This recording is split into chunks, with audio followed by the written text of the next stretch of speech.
Fala galera do Curumim, tudo bem? Estamos de volta para mais uma mega live do nosso canal com um convidado para lá de especial. Eu não vou dar spoiler de quem é o nosso convidado hoje, não vou dar spoiler de quem vai estar conosco hoje.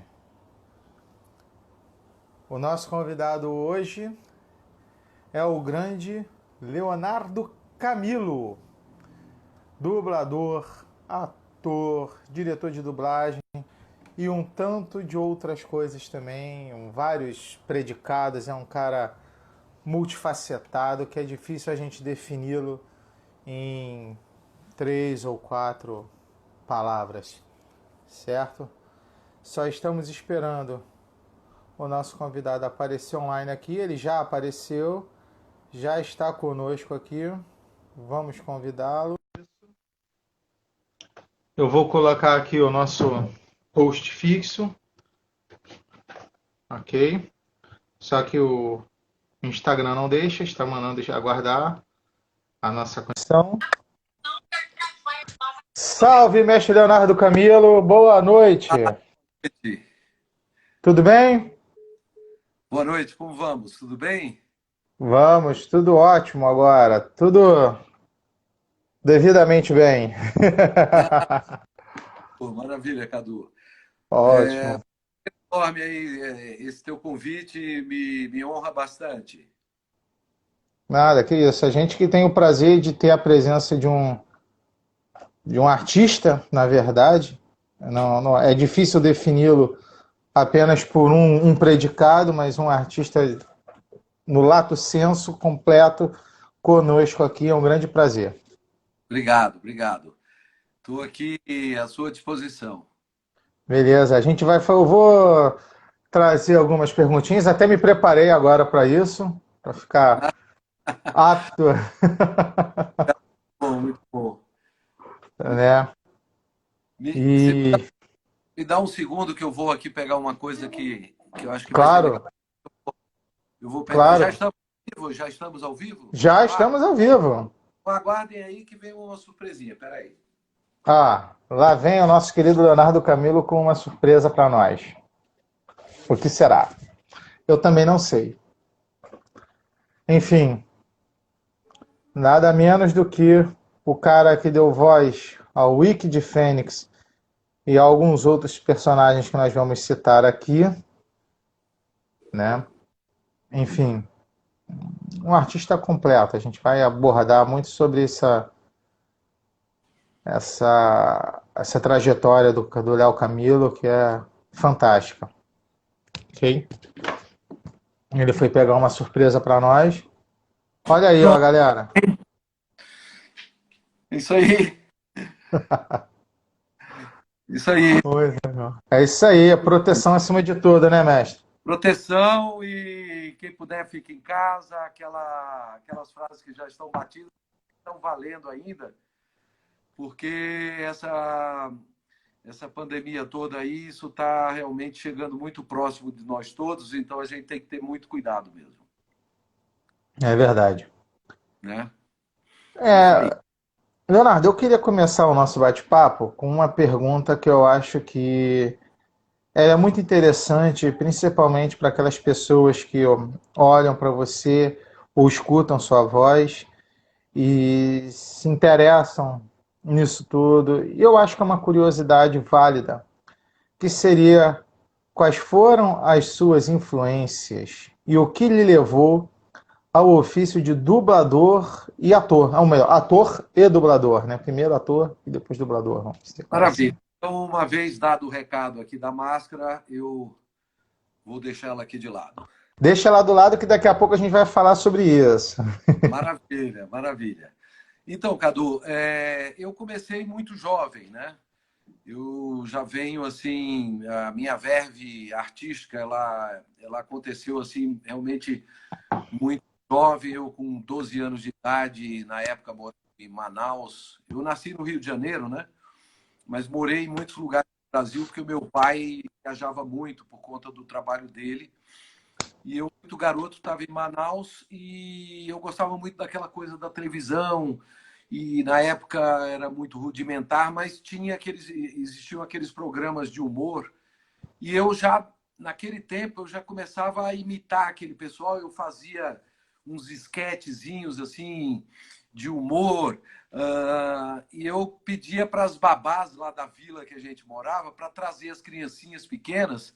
Eu com 12 anos, então as crianças menores, e, e botava um suquinho assim numa garrafa de refrigerante, pipoca, que era o que a gente vendia, o ingresso era grátis, né? A entrada era grátis, e eu ficava fazendo aqueles esquetes para a criançada. E isso foi a minha primeira experiência, digamos, até numa brincadeira, mas eu já ali tava no meu ser.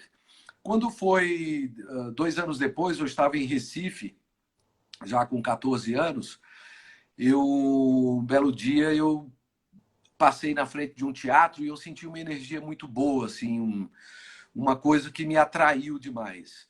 Eu acabei entrando ali, vendo aquelas fotos de peças e tal, e procurei saber quem era a pessoa responsável. E foi ali que foi o meu início, digamos assim, no teatro, por conta de. Eu fiquei assistindo, o cara disse assim: Olha, você pode me acompanhar aqui. E eu fui entrando naqueles bastidores, assim, na parte interna do teatro, no palco, e aquilo foi me consumindo, assim. Eu falava, cara, eu nasci aqui, eu já devo ter vivido isso aqui em outras vidas, porque isso aqui está me fazendo muito bem e tudo mais. E a partir daí eu assisti durante uns 6 meses uma peça que eles estavam ensaiando. Quando faltavam 15 dias para a peça estrear, eu já sabia de tudo, eu sabia das marcas, eu não faltava um ensaio, e eu sabia das marcas, eu sabia o texto de todo mundo e tal. E eu tinha, assim, uma espécie de madrinha, que foi uma das pessoas do elenco que praticamente me adotou. Então, ela ficava me mostrando como é que era e ela me cuidava, assim, e tudo mais. E aí, num determinado dia, um rapaz que fazia um dos papéis, ele trabalhava para a Globo, e ele foi transferido lá de Recife para o Rio, uma coisa meio urgente. E ele precisou abandonar, então, porra, faltavam 15 dias apenas para a estreia. Aí fizeram aquela reunião dizendo, puxa, e agora? Como é que a gente vai fazer e tal? Aí ela virou para o diretor e falou, ó, o Leonardo Camilo faz. Ele falou, ué, mas como assim? Ela disse, ele sabe o texto, ele sabe as marcas, é a pessoa ideal. E eu ensaio com ele, porque ele fica querendo fazer os papéis comigo e eu fico ensaiando com ele. E ele já tem mais ou menos o jeito. Vamos fazer um teste com ele? Vamos. Eu fui para casa, cara, passei a noite inteira na frente de um espelho, fazendo caras e bocas, fazendo personagem, falando texto e tudo. E eu sabia aquilo na ponta da língua. Cheguei no dia seguinte lá para o tal teste, o cara me mandou entrar no palco e aí eu tive o meu primeiro branco. O que é um branco? Quando a gente esquece tudo, sai tudo da tua cabeça. Ele falou, sua vez. Eu olhei para um lado, olhei para o outro e eu não sabia nem a marca, não sabia a fala, não sabia nada. O cara já me deu uma dura, falou, mas como assim, se você sabia e tal? Aí a minha madrinha me acalmou um pouco, me chamou de lado e falou, olha, relaxa, tira essa tensão que você está tendo e tal. Bom, resumindo, eu consegui falar o texto e estreiei 15 dias depois numa peça maravilhosa, chamada O Santo Homem. Ali foi o meu debut no teatro. A partir dali eu fiquei fazendo parte daquele grupo que era baseado num teatro lá de Recife, que tinha um repertório de teatro infantil e de teatro adulto. Montava 2 infantis durante o ano e uma peça adulta, onde a gente fazia tanto lá naquele teatro, como a gente viajava pelos interiores, por outros estados do Nordeste. Chegamos a vir para o Rio de Janeiro, São Paulo e tal, fazer uma turnê num projeto que se chamava Projeto Pixinguinha, de arte em geral e tal. E ali eu entrei naquilo, cara, e nunca mais eu saí na minha vida. Eu falei, é a minha vida. Poucos anos depois eu entrei na faculdade de Direito por conta do meu pai, que era advogado, e ele queria muito ter um filho advogado para seguir com ele. Eu abandonei essa faculdade, fui embora para o Rio de Janeiro, onde morava minha mãe. Lá fiquei um ano tentando e tentando, e eu vinha com um amigo para São Paulo, pegava um trem, a gente passava a noite viajando nesse trem e ficava no final de semana fazendo testes. Pegava naquele tempo, era aqueles recortezinhos de jornal que tinha as propagandazinhas, tanto para vender casa como para teste para teatro, não sei o que e tal, tal. E aí, num desses testes, eu consegui um contrato de um ano em São Paulo. E, cara, nunca mais eu deixei de trabalhar em São Paulo fazendo teatro, depois, em seguida, logo com um ano que eu estava em São Paulo, eu comecei a fazer televisão. E já isso foi em 1978. E já em 78, eu fui convidado, eu estava com um amigo, a gente estava fazendo alguma coisa na TV, na extinta Tupi. Que naquele tempo, assim, a minha primeira oportunidade dentro da televisão foi fazer aqueles humorísticos, onde, sabe, aquele cara que a gente chama de escada. Eu era aquele Uhum. cara que ia entregar uma carta, quando aí entregava, aqui está a carta, aí abria a porta, caiu um balde de água em cima dele, e eu fui esse cara logo no início lá. Bom, mas eu me sujeitava aquilo porque eu queria estar no meio, eu queria estar conhecendo as pessoas e tudo. E aí eu tive, o meu amigo disse, olha, pô, tá tendo na BKS, que era a antiga AIC, uma dubladora muito famosa, que existe até hoje, e, poxa, lá eles estão abrindo uma escolinha e tal, e a escolinha consistia, hoje já se tem curso e tal, mas naquele tempo você sentava num banco, e inclusive a forma de dublar era totalmente diferente, era projeção de cinema mesmo, então ia se fazendo o filme aos pouquinhos e tal, e a gente sentava lá, todo mundo do elenco ia sendo chamado um por um. E era assim, na tourada mesmo. Daqui a pouco ele te chamava, ô Leonardo, vem aqui e faz aquele Bandido 42 lá. E você pegava uma falinha e fazia. Aí sentava lá, passava mais o dia, e aí você ficava feliz porque tinha feito uma fala por dia. No dia seguinte, aí já te davam duas falinhas e tal. E aí sim foi. E eu, paralelo ao meu trabalho na televisão, que eu fiz o meu Pele Laranja Lima em 79 para 80, que foi um grande sucesso, onde eu já fiz um teste, ganhei um grande papel, e isso abriu minhas portas para ser convidado para teatro, para cinema, filmei com Mazzaropi e tal, e assim foi. A minha carreira foi de uma forma assim constante, eu nunca mais parei de trabalhar. Trabalhei com grupo, trabalhei com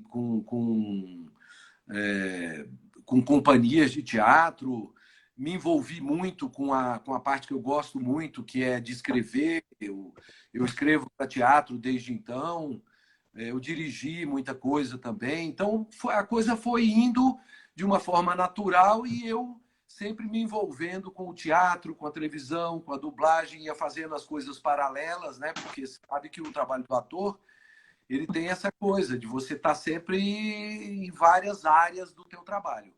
E eu quero explicar para as pessoas que o dublador não existe a profissão dublador. Claro, existe a função dublador, mas o dublador ele tem que ser um ator profissional. E eu fui, na época, em São Paulo, em 79, foi regulamentada a profissão, melhor dizendo, em 78.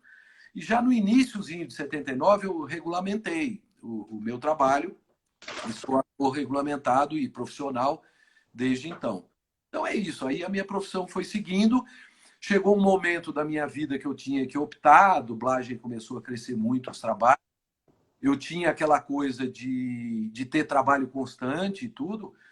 E aí fui me envolvendo cada vez mais com a dublagem, que é uma área maravilhosa de interpretação, você aprende muito, que é muito específico, você interpreta com a tua alma, né? com a tua voz, e existe toda uma especialização assim dentro disso, que você vai aprendendo com o tempo, e eu considero que 43 anos depois, cada trabalho que eu faço, eu estou aprendendo constantemente. Eu acho que respondi aí a pergunta, né? Sim, com certeza. É uma coisa assim que tem bastante coisa, assim, sua carreira ela é bem extensa, e, vamos dizer, bem variada. Então a gente vai abordar um pouquinho de cada coisa. Tá. Mas segundo a gente conversou em off no outro dia, você além de ator, dublador e diretor de dublagem, você tem várias outras habilidades, vamos dizer assim, que trabalham no back-office da atuação. Você podia falar um pouco sobre elas?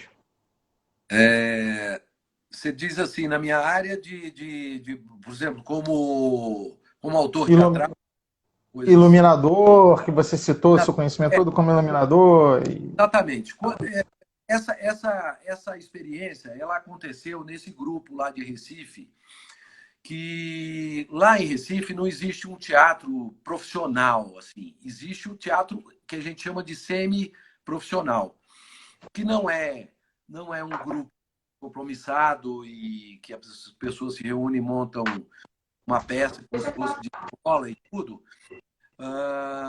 Mas é um trabalho que a gente fazia muito sério e que a gente, inclusive, vendia espetáculos, que a gente tinha carreira normal dentro do teatro e tudo mais.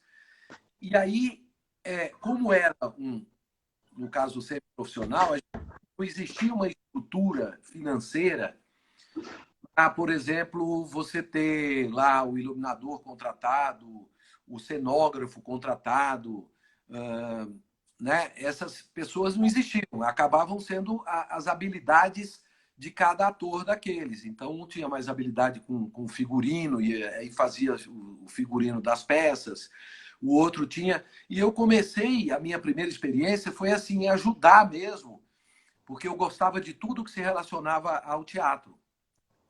Então eu observava o iluminador, como é que ele fazia. Então eu ajudava a subir aquela trave com os refletores. E aí eu ficava lá observando como é que ele iluminava, como é que ele fazia, qual que era o procedimento disso. A mesma coisa referente ao cenário, por exemplo, tá? Então, iluminação, isso. O próprio texto, para mim, sempre me interessou muito.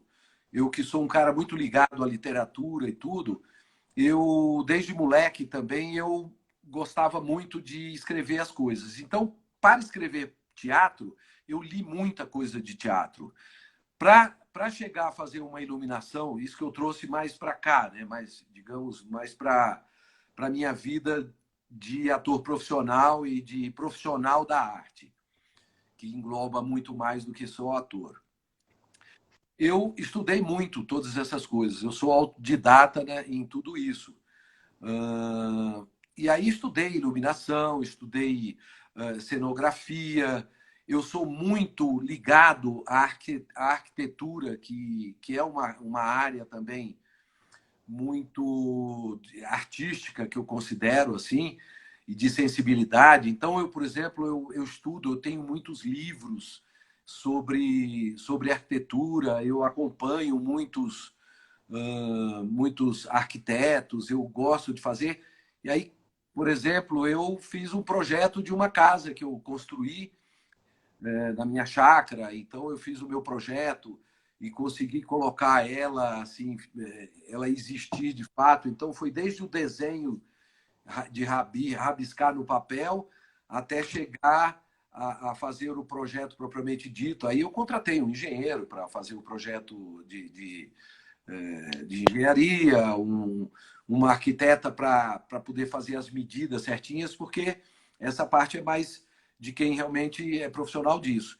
Mas o meu projeto, assim, felizmente foi até elogiado por muitos arquitetos que depois viram, porque eu posto muito nas minhas redes isso daí. Bom, aí voltando para o teatro, eu já no começo, lá no meu período de 78, 79, 80 e tal, eu me envolvi com grupos em São Paulo e passei a fazer essas coisas. Então, dirigi peças, então onde eu fazia iluminação, onde eu fazia o cartaz, por exemplo, que é uma área que eu gosto, desenho e tudo mais. Eu sou um artista multifacetado, assim, eu gosto de ir a fundo em tudo isso. E cheguei a fazer cenário e iluminação e tudo mais durante muito tempo, e direção. E aí, com o envolvimento com a dublagem, eu, infelizmente, ou felizmente, não sei dizer bem, mas eu me envolvi demais com a dublagem e deixei um pouco de lado essa parte. Digamos que eu hibernei essa parte, né? Engavetei um pouco. Inclusive os meus textos teatrais e tudo. Eu gosto muito de escrever para criança. Eu tenho algumas peças adultas, mas a maioria das coisas que eu fiz e que eu tenho textos que foram premiados e tudo que eu mandava para concursos são ligados ao teatro que eu considero um teatro, não é um teatro infantil. É um teatro, porque assim, eu sempre pensava assim que o teatro que as pessoas levavam as crianças, que é dito teatro infantil, ele tinha que ser também legal para o pai, para a mãe, entendeu? Então eu faço um teatro onde é um teatro universal, assim, ele tem um conteúdo, uma história que ele vai prender o pai também, ele tem uma mensagem que ele vai prender o pai, a mãe, a avó e a criança. De uma forma infantil, por exemplo, eu falo fazendo o bichinho e tudo, mas ele está falando uma coisa importante para todos. Eu tenho espetáculos que falam de ecologia, que falam sobre o bullying, que falam sobre amizade. Então, são todos temas que são universais. Aí, passaram-se anos, né? E eu casei com uma pessoa incrível, assim, que é também da área artística, mas é da área da dança. Ela é envolvida aí, ela tem há quase 30 anos uma escola de dança. E, poxa, eu comecei a assistir os espetáculos dela e começou a me dar aquela coceira, né, de querer voltar para o palco e de não sei o quê. E ela passou a me convidar para eu subir no palco e inicialmente falar um texto, para envolver lá no espetáculo de dança dela, às vezes no começo, no final. E daí a gente foi depois fazendo algumas coisas mais ligadas ao teatro para dar uma vestimenta no espetáculo de dança dela. E depois eu fui propondo adaptar as minhas peças para para dar mais conteúdo mesmo ao espetáculo todo. E hoje a gente faz isso, passaram-se 8 anos, a gente faz um espetáculo de dança-teatro ou teatro-dança, né? Prefiro chamar de dança-teatro porque o principal ali no caso, é a dança. E eu dou a roupagem, eu dou, vamos dizer, eu faço a parte que vai dar uma, vamos dizer assim, um peso a simplesmente entrar no palco e dançar. E aí, com isso, esse trabalho, onde ela é a produtora, onde ela é a dona da escola e ela é uma grande produtora executiva, ela coloca os 100 alunos dela com 200 figurinos, é uma coisa tão louca e tão incrível que ela tem uma experiência enorme em cima disso. E eu fui propondo as minhas coisas. Então, hoje, nesses 8 anos, eu comecei a entrar em tudo. Então, eu sou o cenógrafo, sou o iluminador e sou o diretor e o ator também de muitas das peças. Eu dirijo a turma, entende? Então, eu escrevo também todos. Ela, por exemplo, ela diz assim para mim, eu quero falar sobre o teatro. Eu quero contar a história do teatro. Ora, isso pode ser feito de milhões de formas. Aí eu começo a colocar a minha cabeça de escritor, de autor, e aí começo a jogar assim, olha, eu queria contar dessa forma. Ah, eu não acho legal. Aí eu começo a contar, fazer uma outra historinha. E aí, por exemplo, eu posso contar sobre essa peça aí que era sobre o teatro, que eu fiz, eu coloquei ela assim daqui 30 anos, né? Como se ela fosse lá no futuro, onde a realidade virtual já está presente na vida de todos. E aí uma garotinha, ela ganha uma mocinha já, 14 anos, ela ganha dos pais um game de realidade virtual, onde ela inclusive não deixa a menor lá de 8 anos de jeito nenhum brincar com aquilo e tal. E aí os pais estavam no aniversário de casamento, resolvem ir comemorar e deixa a maiorzinha cuidando da pequena. E a pequena vem com uma amiguinha, pede para os pais para vir com uma amiguinha brincar e tá louca para entrar nesse jogo de realidade virtual. E a maior diz, para, você vai quebrar o meu jogo e tal. Mas aí ela tem uma ideia, ela quer encontrar com o namoradinho e aí diz, olha, vamos fazer uma troca, você não conta nada pro papai, eu empresto o game para você, se você não contar nada pro papai, que eu fui dar uma saidinha ali com um paquera meu, né? Paquera é um nome antigo, hein? Mas como é que chama? Mas eu estudei essa coisa da linguagem mais da garotada. E aí ela deixa a menina, então ela entra isso é o prólogo. E daí ela entra naquele jogo de realidade virtual, quando ela coloca aquela máscara, todo o palco se muda e vira um game de realidade virtual, onde ela vai em artes, escolhe teatro, aí ela toca teatro. Aí vem aqueles gamers, né, os bonequinhos lá do game, falando: você pode escolher um mentor para te levar nessa história do teatro. E ela escolhe Dionísio, que é o pai, vamos dizer assim, é o Patrono. é o cara que é tudo no teatro, né? O Dionísio. E aí o Dionísio entra quando ela escolhe o Dionísio com todo o seu séquito e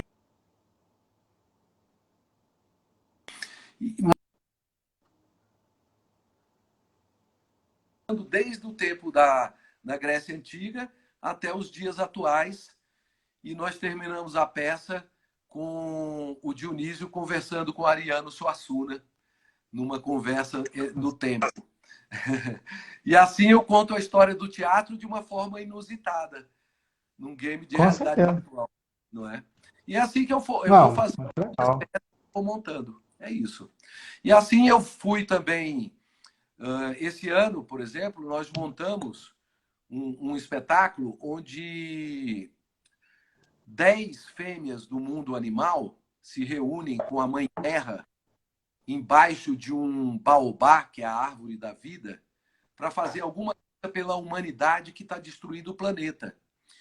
E por que as 10 fêmeas? Porque existem só 10 fêmeas no mundo animal que elas são as matriarcas, elas é que dominam a sua matilha lá, o seu grupo. E essas 10 fêmeas, junto com a Mãe Terra, debaixo de um baobá, elas querem dar um exemplo para os humanos que estão destruindo o planeta, de como a convivência pode ser pacífica e produtiva dos animais que não precisam destruir a floresta para que isso aconteça. Então, isso acontece todo um espetáculo em cima desse negócio aí. E assim eu vou construindo os meus espetáculos e os meus cenários e as minhas iluminações. Muito legal, muito legal. Essa história do teatro eu achei muito interessante, muito bacana, caramba. E aí a gente tem um alcance muito maior, né, do que a gente pensa que pode ter, né? Quando você envolve trocentas influências e assuntos, né? Sim, sim. Eu acho que o teatro ele te dá essa coisa mágica de você transformar, de você conseguir fazer com que as pessoas entrem no mundo, naquela caixa, naquele palco.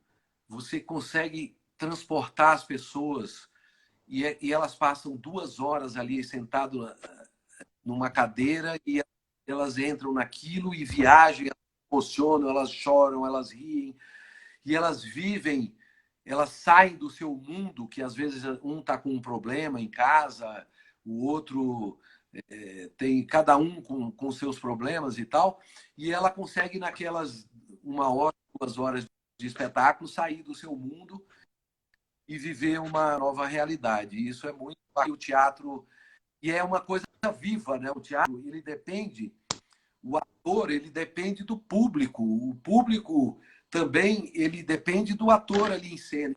Essa simbiose, essa coisa que acontece no palco do ator junto com o público, ela é única. Isso não acontece na novela com o seu público, que o negócio já foi feito antes. O público aqui se emociona, mas por uma coisa que já está feita, também é uma coisa no cinema. A própria dublagem também, que é uma coisa que a gente faz no estúdio, a gente não sabe nem qual o resultado que aquilo vai ter e tal.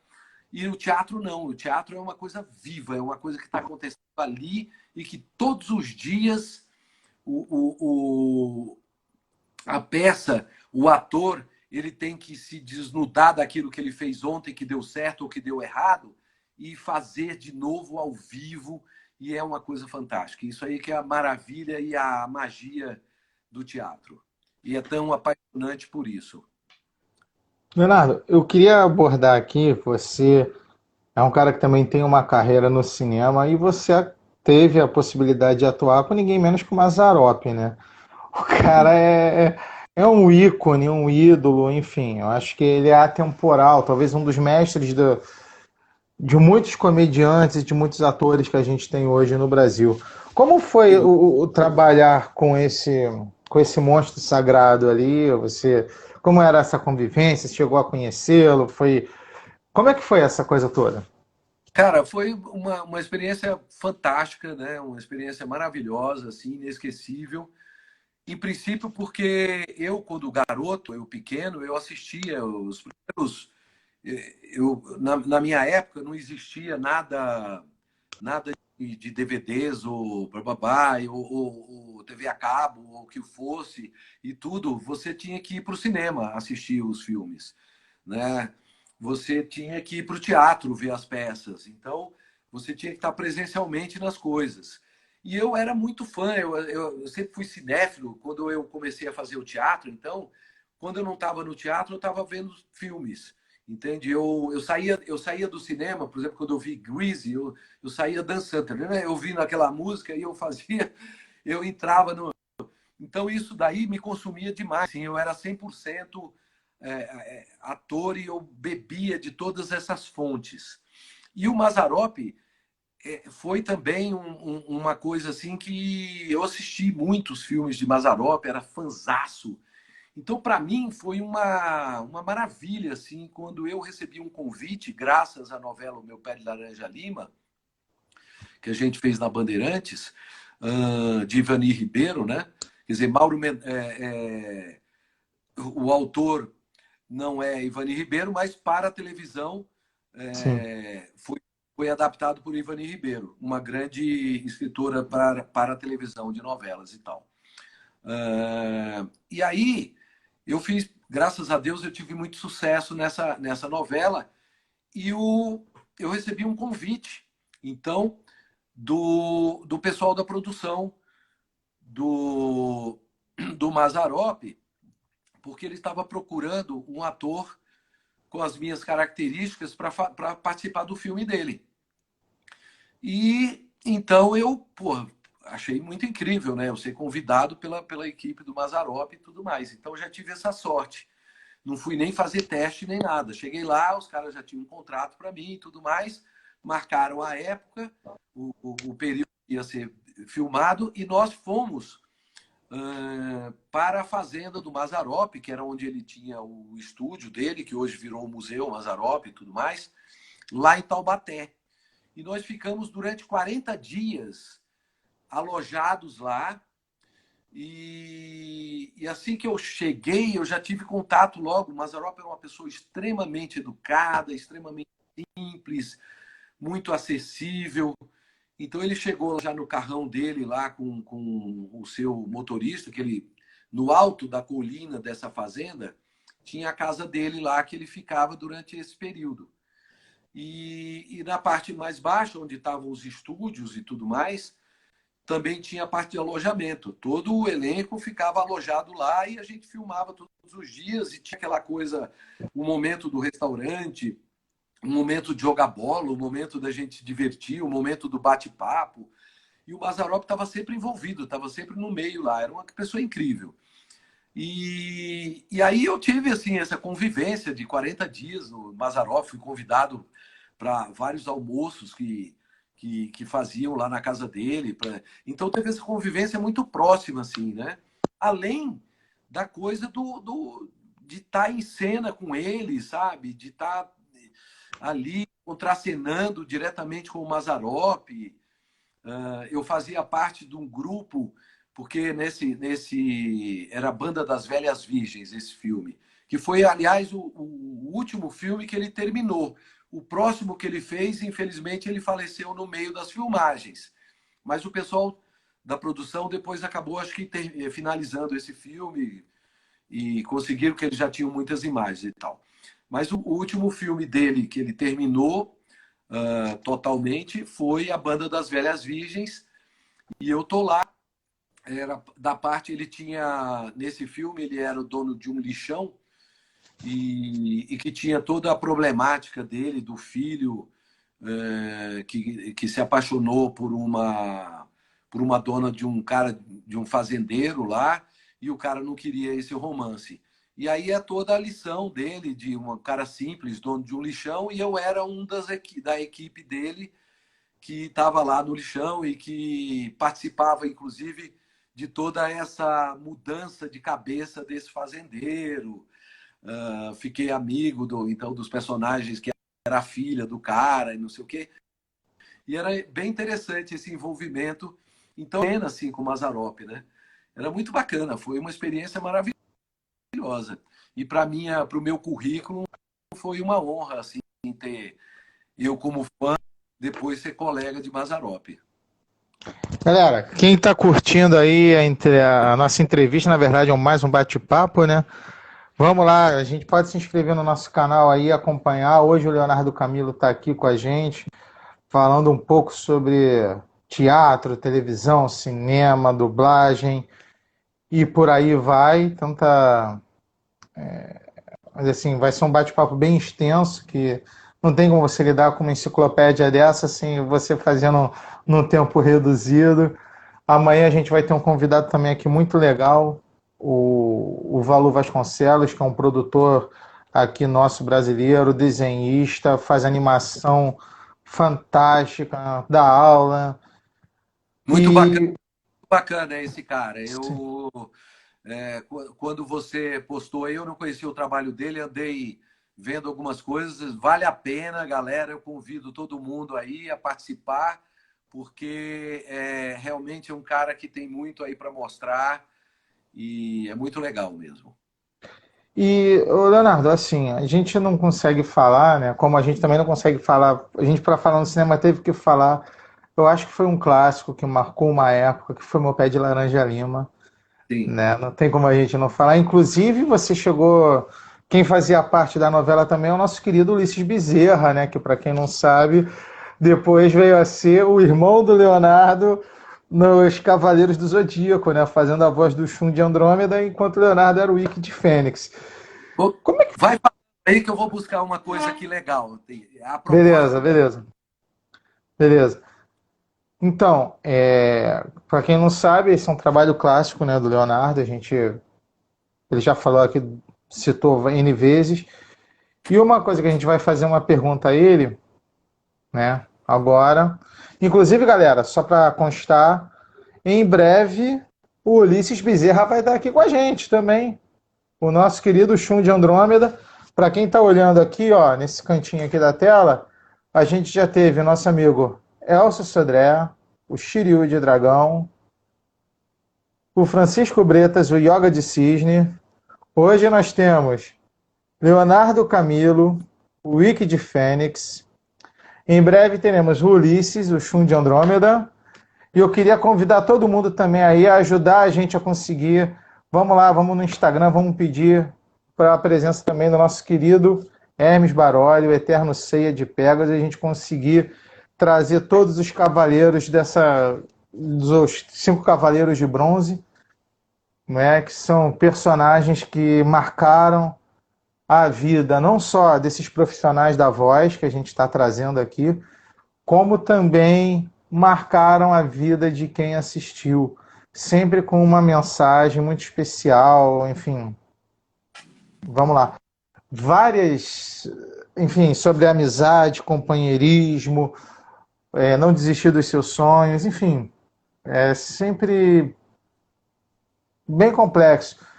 Haja visto o alcance dos Cavaleiros, que o trabalho original a gente tem quase 30 anos, e agora ele ganhou uma nova roupagem e continua, e o trabalho original continua talvez com a mesma força ou até mais forte do que antes, né? Então, Legal. Leonardo, Deixa eu como te foi? mostrar aqui, Diga. a propósito do Ulisses, que você falou aí da novela O Pé da Laranja Lima. Vê se dá para ver aí direitinho. Aham, Esse aqui sou eu e esse aham. aqui é Ulisses. Aí, ó, o Ikki e o Shun na mesma foto, na vida real, ó. Que E ele, bacana, ó, hein? então, aqui, acho que ele tinha uns 12 anos aqui, eu 20. Cara, que maneiro, muito legal. Uma foto histórica. Sim, com certeza. E quem diria, né? Vocês trabalharam juntos na novela e depois viriam a marcar época num trabalho de dublagem onde os dois dublaram dois irmãos. É verdade, é verdade. Aqui ele era, no caso, ele virou meu cunhado na novela. Mas Uhum. a gente era assim, ele era um mascotezinho lá da novela. E a gente tinha muito carinho, porque nós fazíamos essa novela numa cidadezinha chamada São Lourenço da Serra, a 50 quilômetros ali de São Paulo. E nós íamos de Kombi de manhã cedinho para ficar o dia inteiro lá filmando, né? E o Ulisses ia sempre comigo, e porque eu sou meio que paizão, assim, então ele era já um cara muito querido para mim, e a gente um dia se encontrou depois na dublagem, né? Nesse período eu já fazia dublagem, ele era pequeno e estava começando e tal. E aí depois nós fomos colegas aí durante a vida inteira. Hoje a gente é compadre, a gente é amigo pra caramba. É muito legal essa vida, assim.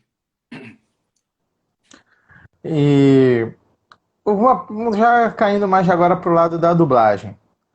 Vamos lá, o que que é mais difícil dublar, Leonardo? Um boneco mascarado com a cara fixa, tipo Lion Man, ou uma máscara com movimento igual o Barney?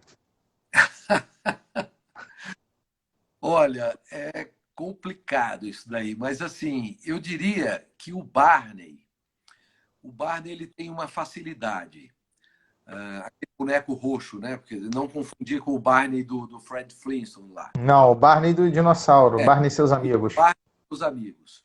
Então, aquele boneco roxo, ele tinha uma coisa que é o seguinte: a boca dele, ela não tem um movimento, digamos, seguindo. Ela só faz, ela abre e fecha. Ela abre e fecha. Então, se torna muito mais fácil, porque não tem labial, não tem assim. Ela só abre e fecha e vai saindo a voz. Então você meio que pega quando ele abre a boca e quando fecha a boca e vai colocando lá. Ela se torna muito mais fácil. Quando você pega o, o Lion Man, por exemplo, quando ele está dentro lá do leão, de pelúcia, que não tem boca, Uhum. aí vira quase que uma. Aí é simples, porque você dublar o Kakashi, por exemplo, que é o tempo todo lá De de, máscara? de Naruto, né? Uhum. Ele, o Elcio faz, ele não tem boca. Então aqui, ó, é bacana. Eu tô dublando ele aqui, ó, tô dublando, mas eu não tenho boca, então não tem que encaixar nada, né? A pior dublagem e a melhor dublagem para mim, assim, em termos assim de dificuldade, o mais difícil de fazer é aqueles que você vai dublar que o cara não é ator ou que o cara é um péssimo ator e que ele não tem métrica, ele só grita, por exemplo, tudo para ele, se ele está nervoso, ele tem que gritar, ele não tem uma coisa de um nervoso colocado assim como um ator bom e tal. Então isso é muito ruim, porque ele não tem um ritmo legal, ele é tudo errado assim, né? E o que ele faz em termos de interpretação. Então é complicado, principalmente para mim, que eu dublo, assim, eu tenho que realmente assistir as cenas e eu tenho que sentir aquilo como espectador.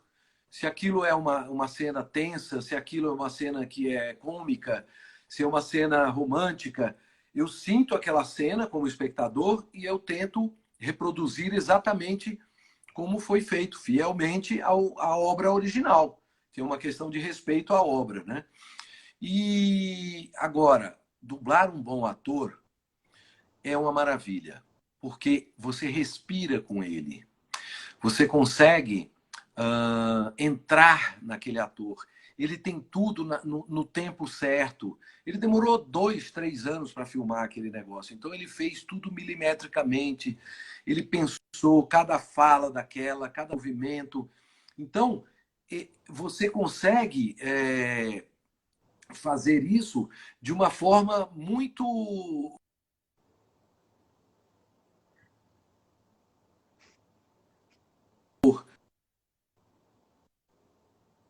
né? Você é muito mais fácil. Então, para mim, particularmente, dublar um bom ator, como, por exemplo, o dublo, o Bruce Willis, o Richard Gere, o Pierce Brosnan, esses são os que eu mais dublei. Eu adoro, por exemplo, dublar o Nicolas Cage, que é muito bom ator e ele é muito versátil. Então, essa versatilidade também é legal dentro do trabalho, sabe? Até quando as pessoas me perguntam assim, escuta, você dubla o Nicolas Cage? Então faz a voz dele aí. Aí eu pergunto, em que filme? Quando ele fez Cidade dos Anjos? Uhum. Ou quando ele fez, por exemplo, quando ele fez o Senhor das Armas, que é um mercenário e tal. Então depende, o Bruce Willis, que é outro grande ator também, então é muito versátil. Depende do papel que o cara faz, você acaba fazendo a voz. Lógico, aquele das bruxas lá, do Nicolas Cage, que eu esqueci o nome, mas enfim, acho que aprendi de feiticeira, não sei, não lembro exatamente. Mas o cara, ele é um sujeito lá de 3 séculos atrás e tal. Então ele é brutão e tal. Aí a voz já vai sair de acordo com o trabalho. Se ele é um anjo, como em Cidade dos Anjos, ele é um cara que fala manso, todo bom, todo e tal. Então você acaba incorporando e a voz sai diferente, naturalmente. Eu vou até antecipar uma pergunta, já que a gente tocou nesse ponto. Tô guardando os Cavaleiros do Zodíaco mais pro final, mas como você falou nessa questão de você dublar o mesmo ator de diferentes maneiras, por exemplo, em Cavaleiros, né, você, além de ser, lógico, o Ikki é sem igual, né? Aí pra galera das antigas, como eu, por exemplo, que assistiu a primeira dublagem, a primeira versão toda na manchete, corria lá, ainda tocava musiquinha, música era bem diferente do que a gente tem hoje. Sim, E você também fez o Milo de Escorpião, né? exato. Pela primeira dublagem da Gota Mágica. E Exatamente. assim, por exemplo, ok, com um ator você fala, com o Nicolas Cage, talvez com o Richard Gere e outros, você tem uma facilidade como ator de buscar o que aquele ator está respirando.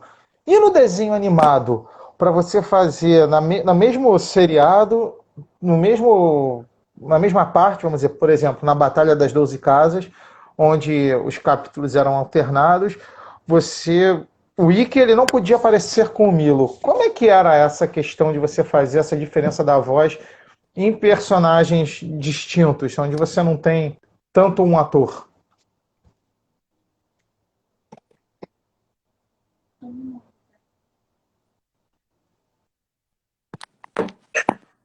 Fiz o Milo muito bem, por sinal, que é um grande amigo. O que acontece? Quando você está. Eu comecei a série fui convidado para fazer o Wiki de Fênix. Eu fui escalado pelo Barolão, para fazer o Gilberto, né? Para fazer, ele era o diretor da série e ele que escalava, porque normalmente o diretor é que escala o elenco. E ele me falou para fazer o Wiki. Num determinado momento das gravações, apareceu o Milo. E naquele tempo, o nosso elenco era muito mais reduzido. Não tinha assim uma quantidade tão grande de dubladores para que você pudesse convidar um outro colega. E isso não aconteceu só comigo, acredito que com outros também, eu acabei fazendo o Milo. E às vezes acontece assim de o personagem entra, como você não tem acesso à série inteira, o personagem ele entra e depois de 2 ou 3 capítulos ele some, desaparece. E eu tenho a impressão que o Baroli, ele imaginou que fosse acontecer isso. E depois o Milo continuou. Mas como eu já havia feito, não tinha mais como trocar. E aí, cara, como eu fazia o Wiki de Fênix, você coloca uma voz aqui muito mais... eu me baseei numa voz heroína, de um herói, um cara forte, um cara com poder e tudo mais, eu impostei a voz. Quando fui convidado, então, para fazer o Milo, aí você tem que criar uma outra voz para não ficar muito igual, né? Ou você coloca uma voz rasgada, assim, dependendo do personagem e tal, ou você faz uma coisa mais leve, como foi o que eu usei no Milo. O Milo fala muito mais leve, é uma voz jovem. Então você tem técnicas de interpretação que você pode jogar a tua voz mais jovem, pode jogar a tua voz mais velha, né? Hoje, por exemplo, eu faço alguns trabalhos que eu faço o cara que desde novo, vamos dizer, de uma idade assim mediana, de 40, 50 anos, e o cara envelhece durante o filme e chega aos 80 anos, vai. Já fiz trabalhos assim. Então, você vai pesando a voz e vai usando a tua voz aqui um pouco mais rasgada, aqui na garganta, e aí você vai convencendo as pessoas de que você estava cansada. É assim que funciona. E com o Milo eu fiz o contrário. Eu joguei, até pela figura do boneco lá, né? Eu joguei ele com uma voz mais suave. É assim que funciona. Cara, muito legal isso. Leonardo, deixa eu te falar um negócio. É que o Instagram, eu já até cheguei a conversar isso com você, o Instagram ele limita nosso tempo a 1 hora. E eu estou controlando aqui, a gente tem mais ou menos ainda uns 5 minutinhos. E aí eu ia sugerir a você a gente encerrar essa daqui, porque agora a gente vai cair só na parte da dublagem. A Tá. gente falou. E sobre outras coisas também que eu acho que vale a pena a gente trazer aqui à tona, né? Como é o trabalho também que a gente vai falar da Ave Fênix e tudo mais. E Sim. aí eu queria deixar isso para o nosso segundo bloco. Eu ia encerrar esse nosso primeiro bloco, dar um tempo de beber uma aguinha, ir no banheiro, vapt-vupt, e aí a gente voltaria da mesma forma que a gente começou. Pode Quer ser? dizer que no segundo bloco a gente tem mais um tempo também. Mais 1 hora, isso, exato, Ah, para a gente poder tratar mais do assunto. eu já estava ficando triste, porque está tão gostoso o papo aqui. E eu gosto muito de conversar sobre o meu trabalho. E eu tenho um carinho enorme assim, pela turma, pelos fãs, pelas pessoas que curtem o meu trabalho, porque nós, como artistas, temos esse respaldo. Assim, eu acho que quando as pessoas gostam do teu trabalho, a gente fica muito feliz, porque é sinal que a gente está sendo aceito, né? Que o nosso trabalho está tendo uma receptividade boa. Isso é muito Sim. bacana, assim. E Teve aí, você algumas quer falar perguntas agora aqui que já fizeram. sobre nesses 5 minutos? Não, não, o que que acontece? Tem algumas Sim. perguntas aqui que fizeram, que eu já tomei nota, né? E a gente vai trazer para o segundo bloco também. E aí eu vou encerrar por agora, para dar tempo da gente beber uma aguinha rapidinho. E Beleza? aí tem até algumas curiosidades a respeito até da Marvel, gente. Pelo amor de Deus, a gente está falando com um cara aí que Tem quem coisas da acha que Quem Tem acha coisa que o Léo só fez o. Só assim, vamos dizer assim, só teve. Não, o Léo passou pela Marvel também, galera. E a gente vai falar sobre isso no próximo bloco. É um minutinho, é VaptVupt. É Até isso daqui a aí. pouco. Continua acompanhando a gente aí. Até já. Até daqui a pouco. Tchau, tchau. Tchau, tchau.